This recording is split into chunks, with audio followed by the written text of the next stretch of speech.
Hi there, my name is Adam Jaedi. Welcome to my Business 9105 Management and Cost Accounting presentation for Flinders University. Today I'm going to be talking to you about standard cost of control. I've conducted my own investigation right here at home, and hopefully it will help you understand the concepts that are presented. So let's get started. Here at home, my mum acts as the manager and the bill payer. Her job is to make sure the house runs efficiently and that the bills are paid on time and amount to a reasonable cost. Recently, she has discovered a problem. She believes that my brother's showers have become increasingly and abnormally long, which has led to her water bills going up. In response, my brother admits that he does take longer showers, however, he doesn't consume that much water. So how do we resolve this problem? Firstly, I had to clarify the problem. My brother's long showers are costing my mum too much money on her water bill. I need to discover whether this hypothesis was true or untrue. Secondly, I had to identify the course of action. Based on the findings, was my mother to continue to allow my brother to keep taking his long showers or not? I knew that in order to assess my brother's water use, I need to establish what they call in business a control system. This involves three basic parts. 1. Developing a predetermined or standard performance level. 2. Measuring their actual performance. And 3. Making a comparison between the standard performance and the actual performance. Developing a predetermined or standard performance level. So what I needed to do is I needed to calculate a standard performance level for the household, and then I could use that to compare it with my brother's showers. In business, the standard material quantity is defined as the total amount of direct material required to produce 1 unit of a product.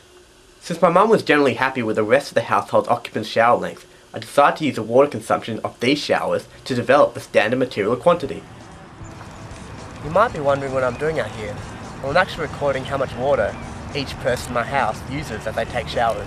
I'm actually recording the starting and ending figures on this water meter, and therefore I can find out how much water each person has been using. After collecting a sample of 6 showers between my mum, my sister and myself, our total water consumption was 218 litres, at an average of approximately 36 litres per shower. This will become the standard material quantity for the household for which to compare my brother's water use with. Measuring the actual performance. As was expected, my brother's shower length and water use was considerably greater than the standard quantity that we had set. His shower length was 70 minutes, but more importantly, he used 124 litres, which is 88 litres more than the standard quantity.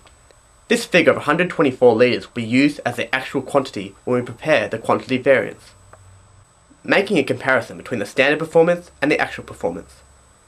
So now that we've worked out the standard quantity and the actual quantity, we can now calculate the extra cost of my brother's showers on a per shower basis. In business, this calculation is called the direct material quantity variance, which is defined as a measure of the effect on cost of using a different quantity of material in production compared with the standard quantity that should have been used. This is a control mechanism that allows managers to detect problems when too much quantity of material is being used. So after browsing through last quarter's water bill, the standard cost of water as of 1st July 2010 was $1.28 per kilolitre, which is equivalent to 0.128 cents per litre. If we multiply this figure by the variance between the actual quantity and the standard quantity, we arrive at a direct material quantity variance of approximately 11.2 cents unfavourable per shower. This means that for every shower my brother has, he's adding an extra 11.2 cents to the total bill than if he was to take a standard shower.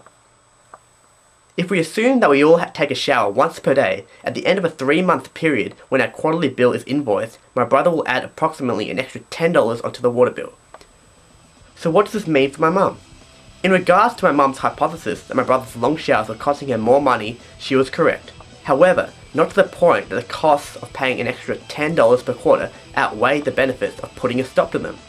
In other words, if my mum deemed $10 to be an acceptable cost, she'll no longer have to worry about my brother's long showers, and my brother will no longer have to worry about my mum's insistent nagging to shorten the showers.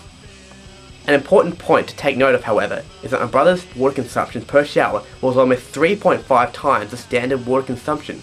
If this were a real business and there were 1 million units being produced, the impact would be quite significantly bigger, and something will definitely need to be looked at. Thanks for viewing my presentation. After all this hard work, I think I'm ready for a long hot shower myself. See you later. Splish splash, I was taking a bath, long about a Saturday night.